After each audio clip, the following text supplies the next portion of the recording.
Bonjour à vous, cette vidéo aujourd'hui est dédiée à une introduction par rapport aux trois humanités, c'est-à-dire on a tous entendu parler quand on entend spiritualité des trois grandes humanités, l'humanité pneumatique, l'humanité psychique et l'humanité illique. Alors d'autres noms pour qui désignent aussi ces humanités. Les illiques, ils sont parfois aussi appelés portails organiques.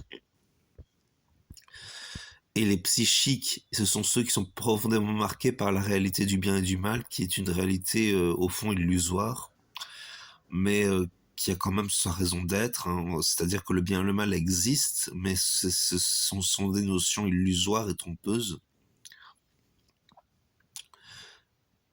Sans, mais ils n'ont peut-être pas ces réalités n'ont peut-être pas consciente d'être trompeurs, mais clairement, on peut se poser la question. Oui. Ensuite, il y a la pneumatique, qui est l'humanité originelle, qui est l'humanité la plus spirituelle, qui est l'humanité la plus connectée à l'âme, et qui a le plus grand potentiel de cordialité et d'humanité, qui a souvent une sensibilité très particulière, et qui n'est pas dogmatique à la manière de certaines autres humanités. Du coup, je vous conseille d'aller voir les vidéos sur la chaîne YouTube des clés du discernement, qui explique plutôt bien en quoi consistent ces humanités, leurs caractéristiques, leur potentiel, leur évolution, et qui donne des clés d'évolution pour les individus.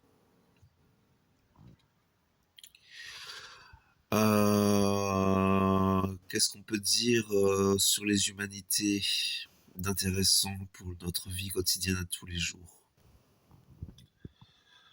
euh...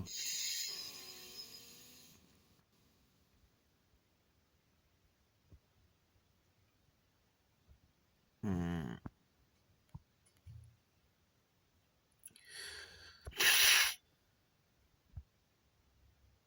Oui, du coup, la vidéo est surtout axée pour faire une introduction. Donc je vais peut-être m'intéresser à vous introduire à certaines histoires, à certains mythes. Après, est-ce que ce sont vraiment des mythes? Moi, je suis pas encore dans la conscience complète. Je me pose moi-même les questions de si je suis plutôt illique, psychique ou pneumatique. Dans les clés du discernement, la personne qui tient cette chaîne YouTube dit qu'il y aurait peut-être une possibilité de mutation. Et je me demande si tout ça n'est pas lié à la conscience. C'est-à-dire qu'elle dit que les illiques sont des enveloppes vides. C'est pas mon ressenti personnellement. Mais c'est pas aussi simple que ça.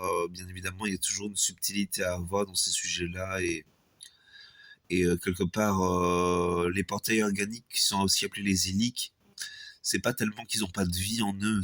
Je pense qu'il doit y avoir une forme de conscience, mais c'est une conscience qui n'est pas la conscience traditionnelle, on va dire, de la plupart des êtres humains.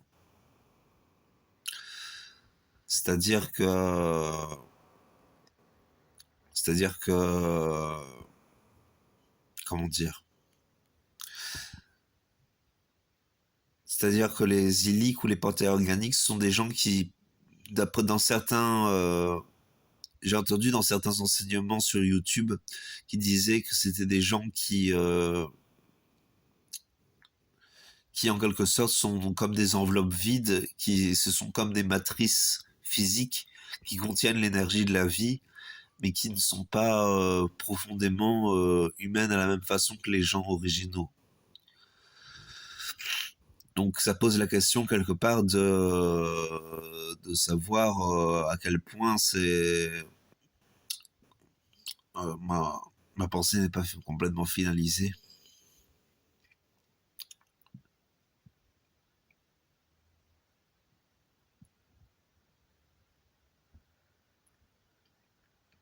Comment savoir si on est plutôt illique, psychique ou pneumatique? Ça peut être intéressant, et possiblement voir les perspectives d'évolution. Moi, je suis profondément convaincu qu'il y a des perspectives d'évolution pour aller vers pour que chaque individu puisse retourner vers la pneumatique.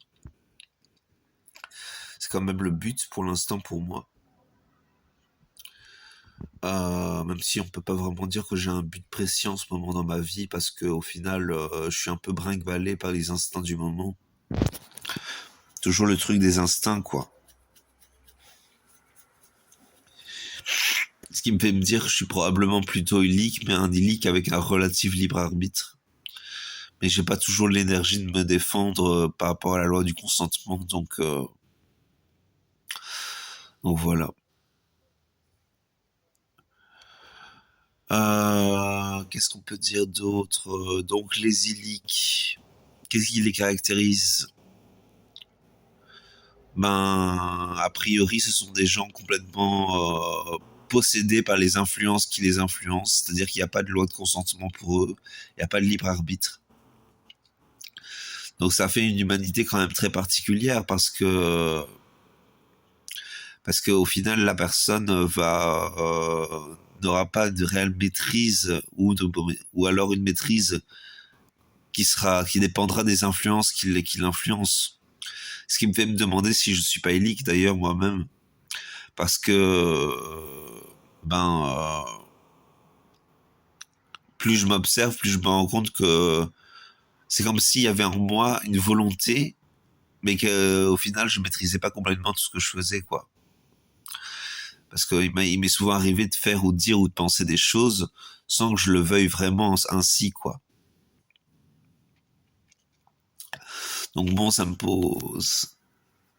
S'il y en a parmi vous des gens qui connaissent un peu tout ce qui est secret dans la vie sur Terre, tout ce qui est complot, tout ce qui est, comme on peut dire, caché, occulte, je serais intéressé que vous me donniez quelques conseils, quelques guidances en commentaire pour que je puisse, en quelque sorte, comment dire, avoir des informations et pour pouvoir mieux me connaître et pouvoir enfin être, comment dire,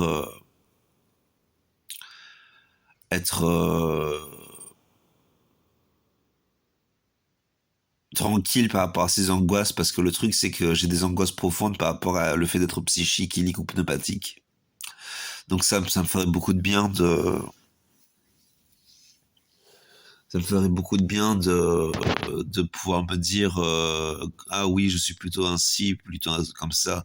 Ça me donnerait au moins un repère.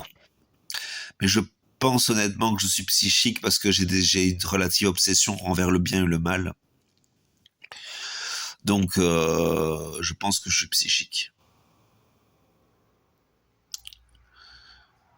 Après peut-être que je suis aussi pneumatique, mais j'ai pas j'ai- c'est pas mon ressenti dans l'immédiat, quoi. Pour l'instant, je m'identifie plus à un psychique et parfois un illique. Mais faut faire attention avec ce genre de conscience. Le mieux, c'est plutôt de s'identifier à un psychique. Et c'est très facile de s'identifier à un psychique parce que dès qu'on commence à penser en termes de bien ou de mal, dès qu'on arrive à développer cette pensée, dès qu'on se connecte en fait à cette pensée, et ben naturellement, on devient psychique. Qu'est-ce qu'il y a d'autre d'intéressant à dire?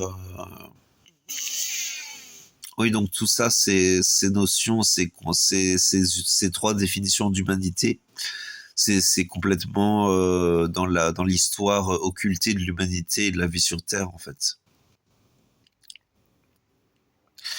Il y a plusieurs, comment dire,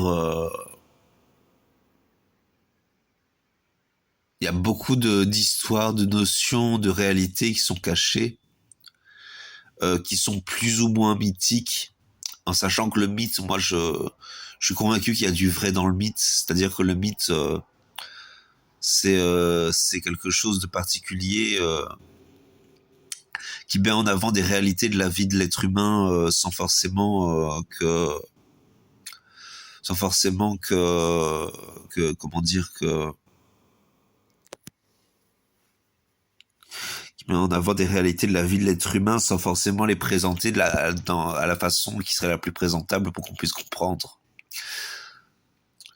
Je vais m'arrêter la vidéo là. C'était une brève introduction pour les trois humanités et aussi, du coup, je suis désolé,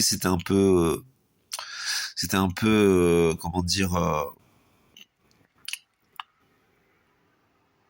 une vidéo courte et pas très approfondie, mais bon, je me suis dit que ça pouvait toujours être intéressant pour certaines personnes de recevoir une introduction à ces trois grandes humanités.